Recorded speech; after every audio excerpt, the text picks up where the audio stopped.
Hello everyone, good morning sa inyong lahat. Ayan, nandito na naman tayo sa kusina. Si Lola ay tulog pa. Siyempre habang tulog siya ay gagawa muna tayo ng pagkain niya. Yan po ay karne ng tupa.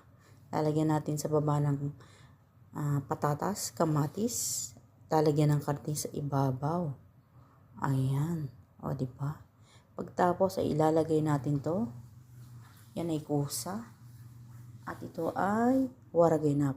Ang waraginap ay ubas, dahon ng ubas. Tapos binalot ng meron siyang kanin sa loob. Binalot ng karne. Karne, giniling na karne tsaka kanin. Yan.